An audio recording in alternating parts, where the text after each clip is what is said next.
तर असंच एक आंदोलन ज्याची नोंद पूर्ण जगाने घेतली आणि असंच एक आंदोलन ज्यांनी अनेक राजकारण्यांचा बळी घेण्याचा प्रयत्न केला. किती दिवस आंदोलकाच्या भूमिकेत राहायचं?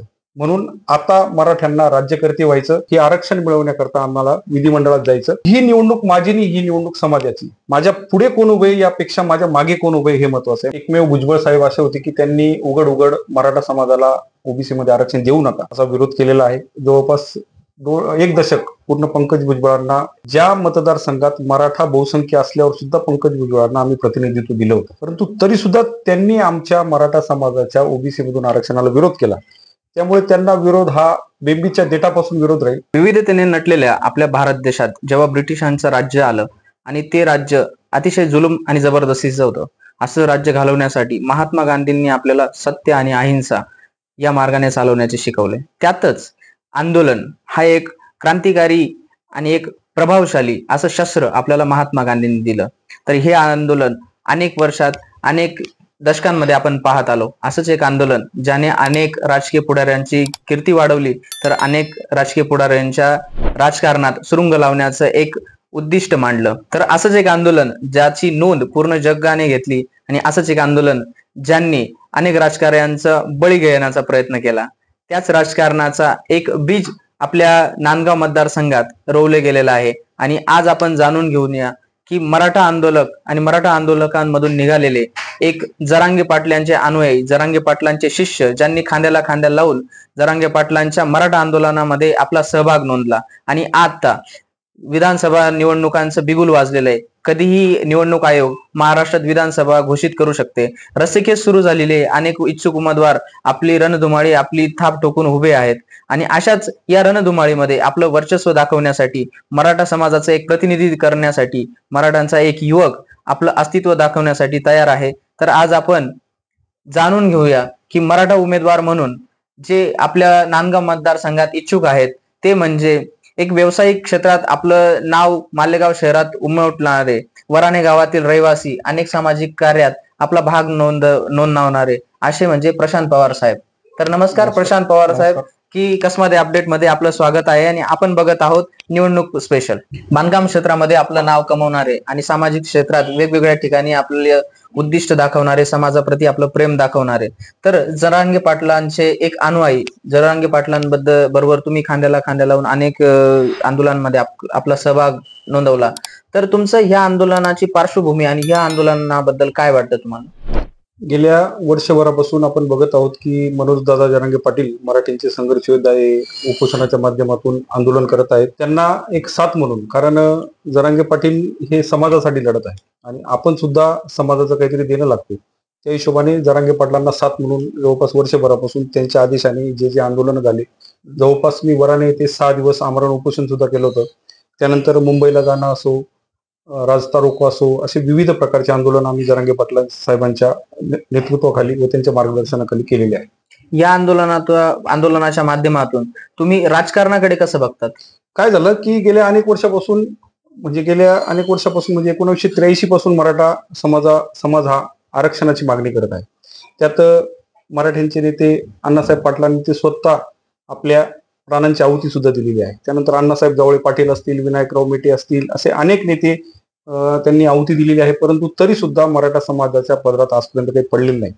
गेल्या वर्षभरापासून आपण बघत असाल की मनोजदादा जरांगे पाटील हे आंदोलन करत आहेत, परंतु एवढ्या मोठ्या प्रमाणात कोट्यावधीच्या संख्येने मराठा समाज हा रस्त्यावर उतरलेला असताना सुद्धा त्यांच्या हातात अजून आज काही पडत नाही.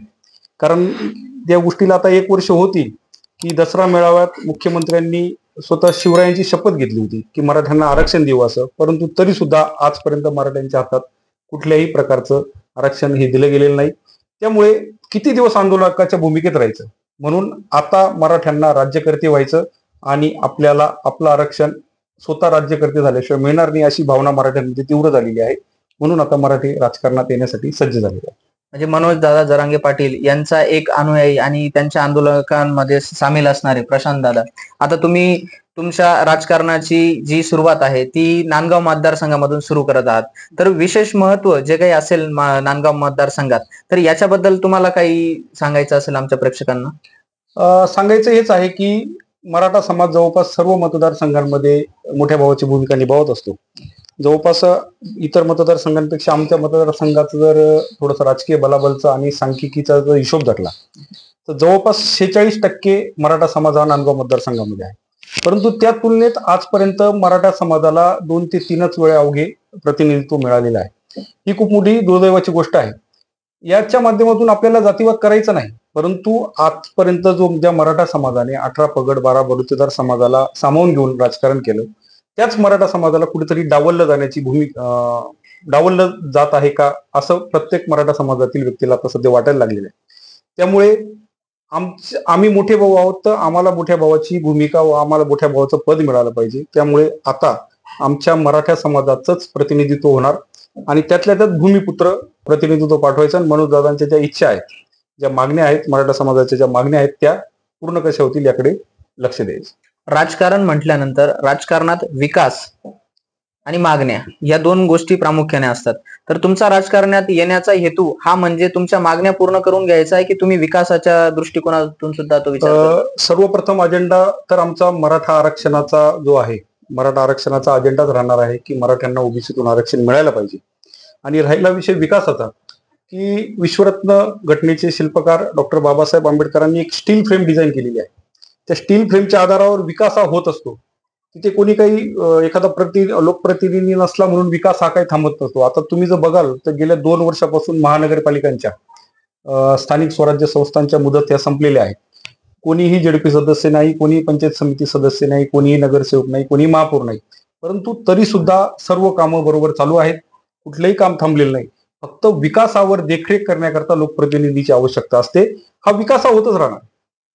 परंतु विकासाबरोबर जो मराठा समाजाची जी मूलभूत गरज होऊन गेलेली आता की आरक्षण, हे आरक्षण मिळवण्याकरता आम्हाला विधिमंडळात जायचं आणि विधिमंडळातून आम्हाला आरक्षण घ्यायचं आहे. नांदगाव मतदारसंघाचा तुमचा अभ्यास हा कसा आहे? नांदगाव मतदारसंघ तसं बघायला गेलं तर 12 बलुतेदार 18 पगड समाजाने युक्त असा मतदारसंघ आहे. परंतु नांदगाव मतदारसंघामध्ये जवळपास 46% मराठा समाज आहे. त्यानंतर इतर सर्व समाज येतात. आणि नांदगाव मतदारसंघात तसं बघायला गेलं तर आतापर्यंत नांदगाव मतदारांना आतापर्यंत जास्तीत जास्त आयात उमेदवारच मिळालेले आहेत. बाहेरचे उमेदवार मिळालेले आहेत आणि आजपर्यंत स्थानिक उमेदवारांना खूप कमी चान्स मिळालेला आहे. आणि स्थानिक उमेदवार असल्याचा फायदा असा होतो की जो स्थानिक असतो ना, त्याला स्थानिक समस्यांची जाण असते. मग स्थानिक समस्यांची ज्याला जाण असते तोच स्थानिक समस्या प्रॉपररित्या सोडवू शकतो. त्यामुळे भूमिपुत्रच उमेदवार असावा असं नांदगाव मतदारसंघातील सर्व मतदारांची, सर्व जनतेची इच्छा आहे. भूमिपुत्र ठीक आहे, परंतु नांदगाव मतदारसंघ म्हटला की तुमच्या समोर अनेक असे बाहुबली नेते आज तुमच्या समक्ष उभे आहेत आणि त्यांच्या समोर आपला एक मराठा कार्ड घेऊन आपण कुठपर्यंत त्यांना एक फाईट देऊ शकतो, याच्याबद्दल तुम्ही काय जाणता? आता जर तुम्ही गेल्या 4 महिन्यापूर्वी 5 महिन्यापूर्वी जर बघाल तर बाहुबली उमेदवारांचं जर तुम्ही बोलले की खरोखरच बाहुबली उमेदवार आहेत, त्यांच्या हिशोबाने मी एक सामान्य कुटुंबातला एक सामान्य शेतकरी व सामान्य व्यावसायिक आहे. त्यांच्या पैशाच्या हिशोबाने आपण कुठल्याही प्रकारे त्यांना पुरू शकत नाही. परंतु ही निवडणूक माझी नाही, ही निवडणूक समाजाची. माझ्या पुढे कोण उभे यापेक्षा माझ्या मागे कोण उभे हे महत्वाचं आहे. माझ्या मागे पूर्ण समाज आहे आणि सर्वात महत्वाचं समाजाचे आमचे जे संघर्ष योद्धा मनोजदादा जरांगे पाटील, त्यांचा आशीर्वाद माझ्या पाठीशी आहे, सर्व समाजाचा आशीर्वाद माझ्या पाठीशी आहे. त्यामुळे मला समोर किती मोठे आहेत, कसे आहेत याची चिंता करण्याची कुठलीही गरज नाही. अनेक वर्षापासून मराठा समाज हा आरक्षणापासून वंचित राहिलेला आहे आणि मनोजदादा जरांगे पाटील यांच्या नेतृत्वामध्ये आज पूर्ण महाराष्ट्र आपल्या मागण्या हे शासनापुढे मागण्याचा प्रयत्न करतो. निश्चितच मराठा समाज हा एक मोठा भावाची भूमिका दाखवतच असतो. तर राजकारण म्हटल्यानंतर हे नुसतं वोट बँक आणि जातीचं वोट बँक याच्यावरच निर्धारित नसून काही गोष्टी विकासावर असतात, काही गोष्टी कौटुंबिक पार्श्वभूमीवर असतात. तर तुमच्यासारखा एक सर्वसामान्य घरातून एक शेतकरी तरुण, एक व्यावसायिक तरुण, एक नांदगाव मतदारसंघ आणि जिथे काही खूप मोठे बाहुबली जे आपलं तळ मांडून आहेत, इथे सुद्धा तुम्ही हिंमत दाखवली तर ही हिंमत खरोखरच निश्चित तुमच्या कामी येईल. आणि तुम्ही जो शब्द म्हणाले की तुमच्या मागे अनेक मराठा कुटुंब आहेत, तो मराठा कुटुंबाचा आशीर्वाद देखील आहे आणि मनोजदादा जरांगे पाटील यांचा आशीर्वाद जरी आहे. तर तुम्हाला ह्या मतदारसंघाऐवजी इतर मतदारसंघांबद्दल काही बोलायचं आहे का? इतर मतदारसंघांबद्दल बोलायचं असं की मनोजदादांनी जवळपास 288 जागांवरचे प्रस्ताव मागवलेले आहेत. त्या प्रस्तावांची सॉर्टिंग चाळणी चालू आहे. त्यांना ज्या ज्या ठिकाणी योग्य वाटतील, ज्या ज्या ठिकाणी खरोखर गरज आहे, त्या त्या ठिकाणी मनोजदादा जरांगे पाटील हे उमेदवार देणार आहे. म्हणून सध्या तरी आपलं नांदगाव मतदारसंघाबद्दल बोललेलं जास्त योग्य राहील. इतर ठिकाणी मनोजदादा उमेदवार देण्याच्या प्रयत्नात आहे. आता जे मराठा आंदोलन चालू आहे, आता जे दादांचं जे सुरू आहे मराठा आंदोलन, तर याची पुढचं वळण काय असणार आहे? की आता विधानसभा निवडणूक येणारच आहे, तर ही निवडणूक मागण्यांवर ठाम राहणार आहे की तुमच्यासारखे जे उमेदवार जे आता निवडणूक मध्ये आपली हात ठोपट आहेत यांच्या प्रचाराच्या माध्यमातून जाणार आहे? तोच विषय आला ना, की 1 वर्षापासून आपण मागण्याच मागतो आहे की सनदशीर मार्गाने जे गांधीजींनी आपल्याला उपोषणाचं आपलं आंदोलनाचं जे आश्रय दिलेलं आहे, उपोषणाचं आश्रय, तर समाजाचं हेच म्हणणं आहे की किती दिवस आपण उपोषण करायचे. मरस्तोवर उपोषण करायचं का, जीवाची बाजी लावून उपोषण करायचं का, सरकार गेंड्याच्या कातडीचं सरकार. त्यांना आता जर तुम्ही रिसेंट जे उपोषण झालं ते जर बघाल तर जवळपास 9 दिवस मनोजदादांनी उपोषण केलं. सरकारचं साधा एक कुणी प्रतिनिधी सुद्धा तिथे आला नाही. म्हणून सरकारने ठरवून घेतलेले की मराठ्यांना फाट्यावर मारायचं. म्हणून आता मराठ्यांनी ठरवलेलं आहे की आता उपोषणकर्त्याच्या आंदोलककर्त्याच्या भूमिकेतून आता आम्हाला राजकीय भूमिकेत जायचं आणि यांना फाट्यावर मारायचं. लोकसभेला नक्कीच मराठा आरक्षणाची दखल घेतली गेली आणि अनेक उमेदवार हे जे अनेक वर्षापासून आपली सत्ता उपभोगत होते ते सुद्धा देशोधडीला लागताना आपण पाहिलं. तर विधानसभेमध्ये नक्कीच मराठा कार्ड आणि मराठा आंदोलन हे कामी येईल किंवा अनेक जे राजकीय पुढारी आहेत, अनेक जे राजकीय नेते आहेत, मंत्रिमंडळे यांचा राजकीय कारकिर्दी हे संपुष्टात येईल असं तुम्हाला वाटतं? येऊ शकते ना. आता जर तुम्ही या लोकसभेचंच उदाहरण घ्या ना, की गेल्या 3 टर्म जवळपास सुभाष भामरे बाबासाहेब हे लोक खासदार होते. त्यानंतर केंद्रीय विद्यमान आरोग्यमंत्री ज्या भारतीताई होत्या, एका सर्वसामान्य शिक्षकाने त्यांना पाडलेला आहे. त्यानंतर तुम्ही जर मालेगाव लोकसभा मतदारसंघाचा, धुळे लोकसभा मतदारसंघाचा जर विषय घेतला तर ज्यांचं स्वतःचं मतदान नाही त्यांनी सुभाष बाबांना पाडलेलं आहे. असे अनेक घटना घडलेल्या आहेत. पंकजा मुंडेंना एका सामान्य बजरंग अप्पा यांनी पाडलेलं आहे. 500 कोटी रुपये ज्या सुजय विखेंनी खर्च केले होते त्यांच्या विरोधात निलेश लंके, एक सामान्यच म्हटलं जातील, त्यांनी सुद्धा त्यांना पाडलेलं आहे. म्हणून खूप मोठा बदल घडण्याची शक्यता आहे. आणि ह्या वेळेस उभं का राहायचं आहे की आपल्या आंदोलनाचा फायदा उगाच तिसऱ्याला होऊ नये, म्हणून आता मराठा समाजाला स्वतः उमेदवारी करायची आहे, स्वतः उभं राहायचं. संपूर्ण राज्यात भुजबळ आणि जरांगे पाटील हा वाद आपण गेल्या 2-1 वर्षापासून बघत आहोत. तर त्याच भुजबळांच्या मतदारसंघात जिथे त्यांच्या मुलाने आपलं नशीब आजमावलं होतं आणि आता पुन्हा एकदा भुजबळांचे सुपुत्र आणि स्वतः भुजबळ हे नांदगाव मतदारसंघाकडे आपलं लक्ष लागून आहात. आणि अशाच वेळेस मनोज जरांगे पाटील यांचे एक उमेदवार, तरुण उमेदवार आणि भुजबळ कुटुंब जे की खूप मोठं बाहुबली आहे, या लढतीकडे तुम्ही कसं बघतात? भुजबळ आणि जरांगे साहेब हा जो वाद आहे, हा वाद मुळात भुजबळ साहेबांनी सुरू केलेला आहे. 288 आमदार असताना एकमेव भुजबळ साहेब असे होते की त्यांनी उघड मराठा समाजाला ओबीसी मध्ये आरक्षण देऊ नका असा विरोध केलेला आहे. आजपर्यंत मराठा समाजाने कुठल्याही जाती धर्माला आरक्षण देऊ नका असा विरोध केलेला नाही. म्हणून मराठा समाजाच्या व मनोज जरांगे पाटलांच्या ज्या भावना भुजबळांबद्दल अतिशय तीव्र आहेत. म्हणून भुजबळांचा, मनोजदादांचं तुम्ही जर ते फेमस वाक्य आहे की याचा कुठा उपटणार, अशा पद्धतीने भुजबळ कुटुंबीय जिथे उभं राहील तिथे मनोजदादांचे उमेदवार नक्की असतील. व तिथे नांदगावमध्ये मी भुजबळांना आव्हान देण्यासाठी. नांदगाव मतदारसंघातील जे सत्तेत आहेत ते म्हणजे धनाढ्य आणि बलाढ्य असे कांदे साहेब. तर कांदे साहेबांनी नांदगाव तालुक्यात विकासाची गंगा आणली असं लोक म्हणतात. तर आणि त्यांनी मराठा आंदोलकांना देखील आपली एक समर्थन दाखवले होतं, त्यांनी साथ दिली होती. तर अशा वेळेस तुम्ही कांदे साहेबांबरोबर असाल की कांदे साहेबांच्या विरुद्ध आपलं काम करत असणार? तुमच्या पहिल्या प्रश्नाचं उत्तर मी देतो की पहिला प्रश्न असा की विकासाचा विषय आधीच आपल्या जशी चर्चा झाली की विकास ही स्टील फ्रेमवर डिझाईन आहे, विकास हा होतच असतो. म्हणून आणि तो विकास करण्यासाठीच त्या लोकप्रतिनिधीला तिथे पाठवलं असतं. म्हणून ते काय खूप वेगळे असतं, कदाचित मला पाठवलं याच्यापेक्षा जास्त विकास मी करू शकतो.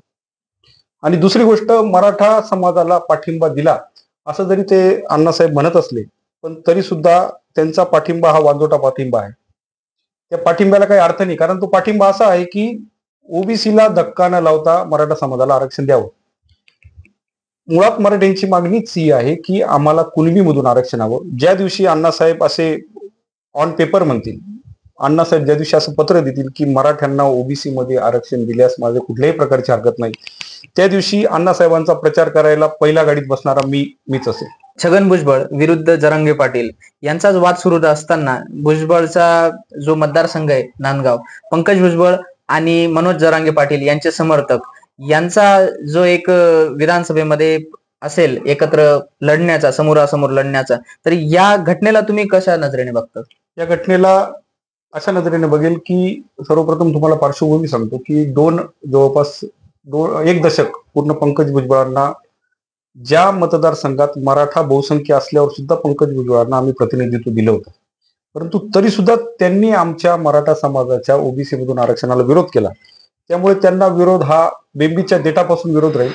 शेवटपर्यंत भुजबळांना आमचा विरोधच राहणार आहे आणि भुजबळ ना आम्हाला जिल्ह्यातूनच नव्हे तर राज्यातून त्यांना आम्हाला हद्दपार करायचा आहे, असा प्रण जरांगे पाटलांनी घेतलेला आहे.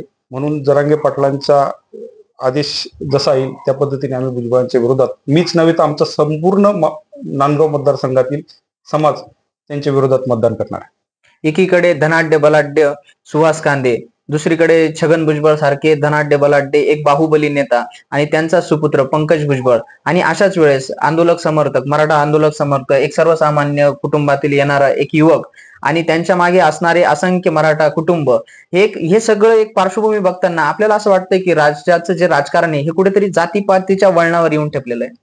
ती वेळ या महायुती सरकारने आणलेली आहे. तसं बघायला गेलं तर मागणं म्हणजे काय जातीपातीचं राजकारण नव्हे. आज इथून मागे अनेक समाजांच्या आरक्षणाकरता लढे झाले, आंदोलनं झाले, परंतु मराठा समाजाने जेव्हा आपल्या स्वतःचा हक्काचं आरक्षण जेव्हा मागणी केली तेव्हाच मराठा समाजाला जातीयवादी ठरवलं गेलं. हे कुठेतरी चुकीचं आहे. कारण इथून मागे आता ओबीसी मध्ये जर तुम्ही बघाल तर अनेक जातींचा कुठल्याही प्रकारचा उहापोह नव्हता, अनेक जातींचा समावेश झालेला आहे. आणि कुणबी म्हणजे शेतकरी म्हणजे मराठा, हे समीकरण असताना सुद्धा मराठा समाजाला आंदोलन करावं लागत आहे आणि मराठा समाजावर ठपका ठेवला जात आहे की हे जातीवादी आहे. हे विष या महायुती सरकारने पेरलेलं आहे. हे विष, जातीयवादीचं विष महायुती सरकारने पेरलेलं आहे. ओढा आणि राज्य करा ही जी इंग्रजांची नीती होती, ती नीतीचा आता इथे वापर होत आहे. तसं बघायला गेलं तर गावखेड्यावर 12 बलुतेदार 18 बगड समाज एकत्र राहतो, परंतु सुरुवातीला जर तुम्ही बघाल तर मराठा समाजाच्या मागणीला सर्वांचा पाठिंबा होता, परंतु नंतर महायुतीने जे विष पेरलेलं आहे त्या विषामुळे जातीयवाद राजकारण व्हायला सुरू झालेलं आहे. अनेक दशकापासून गुन्ह्या गोविंदाने नांदत असणाऱ्या गावांमध्ये, शहरांमध्ये मराठा समाज व इतर समाज अत्यंत आपल्या भावनांनी आणि आपल्या एकमेकांच्या सलोख्याने राहत होते. तर या राजकारणी पुढाऱ्यांनी या काही फुटाफुटीमुळे झालेल्या समाजात विष पेरण्याचं काम केलेलं आहे, अशा प्रकारची माहिती आपल्याला वेगवेगळ्या माध्यमातून आणि वेगवेगळ्या मुलाखतींमधून आपण बघत असतो. धन्यवाद पवार साहेब. तर असंच राजकीय विश्लेषण बघण्यासाठी आमच्या कसमादे अपडेट या न्यूज चॅनलला लाईक, सबस्क्राईब आणि शेअर करा. नमस्कार.